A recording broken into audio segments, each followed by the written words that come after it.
अस्सलामुअलैकुम वरहमतुल्लाहि वबरकातुहू। बच्चों 10वीं कक्षा में आप सबका स्वागत है। मैं आशा करती हूँ कि आप सब कुशल होंगे। बच्चों आज हम जो पाठ आरंभ करेंगे उस पाठ का नाम है ईमानदारों के सम्मेलन में। इस पाठ के लेखक का नाम है श्री हरिशंकर परसाई जी। श्री हरिशंकर परसाई जी का जन्म 22 अगस्त 1924 को हुआ। हम परसाई जी के बारे में पढ़ेंगे, थोड़ी परिचय लेंगे। कलम को लेखक की तलवार मानने वाले श्री हरिशंकर परसाई हिंदी साहित्य जगत की एक बेजोड़ निधि हैं। इसके जो लेखक हैं, इस पाठ के जो लेखक हैं श्री हरिशंकर परसाई जी, उनकी मान्यता ऐसी थी कि जिस तरह तलवार में तेजी होती है उस तरह कलम में भी तेजी होती है। जिस तरह तलवार क्रांति लाता है, कलम में भी क्रांति लाने की ताकत होती है। और वो हिंदी साहित्य जगत के एक बेजोड़ निधि हैं, यानी हिंदी साहित्य जगत, हिंदी लिटरेचर के एक बहुत ही प्रसिद्ध लेखक हैं। इनका जन्म मध्य प्रदेश के जमानी गांव में 22 अगस्त 1924 को हुआ था। उनकी कुछ प्रमुख रचनाएं हैं हंसते हैं रोते हैं, भूत के पांव पीछे, सदाचार का तावीज आदि। हिंदी के व्यंग्य साहित्य के विकास में उनका योगदान अविस्मरणीय है। बच्चों ये जो लेखक हैं वो हिंदी साहित्य में यानी हिंदी लिटरेचर में उनका नाम व्यंग्य साहित्य के तौर पे, व्यंग्य रचनात्मक के तौर पे जाना जाता है।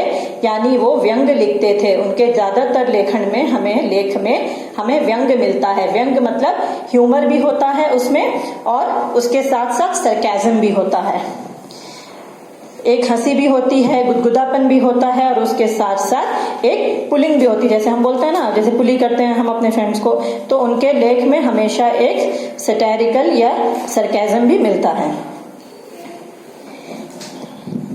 इस व्यंग्य रचना, हम जो रचना पढ़ने जा रहे हैं बच्चों, ईमानदारों के सम्मेलन में, ये एक व्यंग्य रचना है, यानी ये भी एक सरकास्टिक राइटिंग है।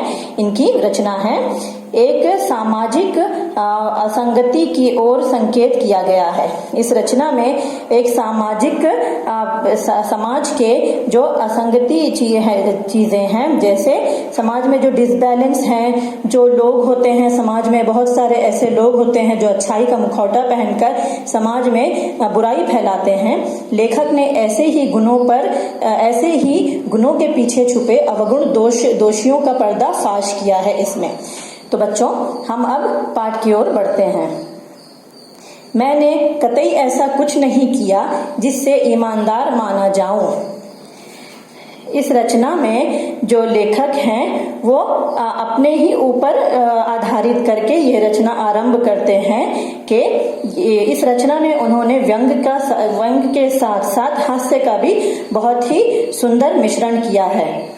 और अपने ऊपर परसाई जी ने अपने ही ऊपर आधारित करते हुए ये लेख लिखा है। वो कहते हैं कि मैंने कतई ऐसा कुछ नहीं किया जिससे मुझे ईमानदार माना जाए। ना जाने उन्होंने कैसे ये भ्रम हो गया कि मैं ईमानदार हूँ। वो ये कह रहे हैं कि मालूम नहीं कैसे लोगों को मेरे बारे में भ्रम हो गया, यानी कि मेरे बारे में लोग ऐसा अज्यूम करने लगे कि मैं एक बहुत ईमानदार व्यक्ति हूँ। ऐसा तो कुछ नहीं, वो खुद ही के बारे में कह रहे हैं। देखो बच्चों, यहाँ पे जो वो कहानी को आरंभ कर रहे हैं उसमें भी उनको सरकाज़म, हमें व्यंग्यता दिख रही है इसमें। न जाने उन्हें कैसे ये भ्रम हो गया कि मैं ईमानदार हूँ। मुझे पत्र मिला, हम लोग इस शहर में एक ईमानदार सम्मेलन कर रहे हैं। आप देश के प्रसिद्ध ईमानदार हैं। हमारी प्रार्थना है कि आप इस सम्मेलन का उद्घाटन करें। यहाँ पे लेखक जी को एक पत्र मिलता है, चिट्ठी मिलती है। इसमें लिखा होता है कि आप देश के प्रसिद्ध ईमानदार हैं, यानी आप देश के बहुत ही फेमस ईमानदार व्यक्ति हैं। तो हमारी आपसे ये प्रार्थना है, हम आपसे ये प्रार्थना करते हैं, यानी हम ऐसा आपसे प्रार्थना करते हैं, विश करते हैं कि आप इस सम्मेलन का उद्घाटन करें। हम एक बहुत बड़ा सम्मेलन ये कर रहे हैं, उसके लिए आपको हम अतिथि के तौर पर बुलाना चाहते हैं।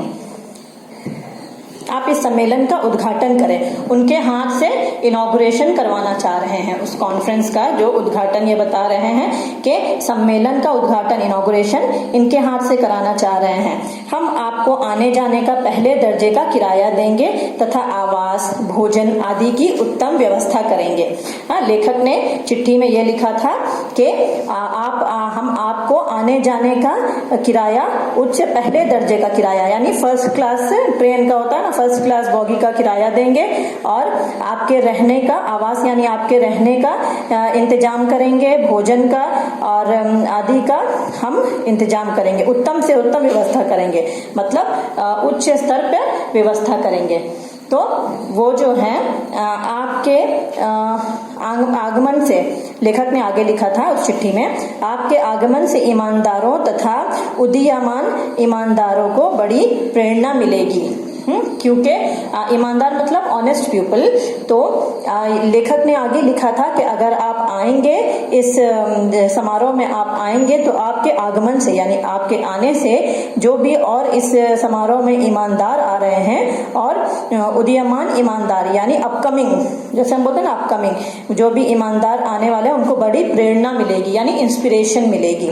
मैं गया लेकिन हल्फिया कहता हूँ कि ईमानदारी के लिए नहीं गया। अब लेखक जी यहाँ पे हरिशंकर परसाई जी मजाकिया तौर पे कह रहे हैं कि मैं गया लेकिन हल्फिया कहता हूँ। हल्फिया मतलब आई स्वेयर, हम लोग जैसे बोलते हैं ना आई स्वेयर, सच कहता हूँ या कसम से कहता हूँ कि ईमानदारी के लिए नहीं गया, ईमान से मुझे कुछ लेना देना नहीं है। देखो बच्चों, अब ये लेखक अपने बारे में ही कैसे कह रहे हैं, ये भी एक तरह का सरकाज़म, व्यंग ही है कि ईमान से मुझे कुछ लेना देना नहीं है। मैं ये हिसाब लगा कर गया कि दूसरे दर्जे में जाऊंगा और पहले का किराया लूंगा। अब उन्होंने ये कह रहे हैं लेखक कि जाऊंगा मैं दूसरे दर्जे में यानी सेकंड क्लास जर्नी करूंगा। ट्रेन में होता है ना, आप लोग जाते होंगे कभी भी गांव या कहीं भी ट्रैवल करते होंगे तो उसमें पहला दर्जा, दूसरा दर्जा, 3 टायर होता है। तो पहले दर्जे का खर्च लूंगा और दूसरे दर्जे में जाऊंगा। इस तरह 150 रुपए बचेंगे। 150 रुपए का अंतर होगा पहले और दूसरे दर्जे में, तो वो बता रहे हैं कि 150 रुपए बच जाएंगे। ये बेईमानी कहलाएगी, पर उन लोगों ने मुझे राष्ट्र स्तर का ईमानदार माना ही क्यों। खुद ही लेखक कह रहे हैं कि ऐसा करना बेईमानी होगी, ये डिसऑनेस्टी होगी, ये सही काम नहीं है ये कार्य। लेकिन उन लोगों ने जो लेखक जो पत्र लिखकर मुझे बुला रहे हैं, वो ऐसा उन्होंने क्यों सोच लिया कि मैं ईमानदार हूं और वो भी राष्ट्रीय स्तर का, यानी राष्ट्रीय स्तर यानी नेशनल लेवल का मुझे ऑनेस्ट समझ लिया। ये तो उनकी गलती है, ऐसा बता रहे हैं। स्टेशन पर मेरा खूब स्वागत हुआ। लगभग 10 बड़ी फूल मालाएं पहनाई गई। जब लेखक स्टेशन पर पहुंचे, जिस शहर में ये कार्यक्रम होने वाला था उस शहर में पहुंचे, तो वहां पे लोग फूल माला लेकर यानी गले का हार लेकर, फूलों का हार लेकर उनके लिए स्वागत में खड़े हैं। स्वागत में मतलब वेलकम करने के लिए उन्हें खड़े हैं। सोचा आसपास कोई माली होता तो फूल मालाएं भी बेच लेता। अब देखो क्या कह रहे हैं कि अगर आसपास स्टेशन में कोई मुझे माली दिख जाता तो मैं वो फूल माला बेच देता।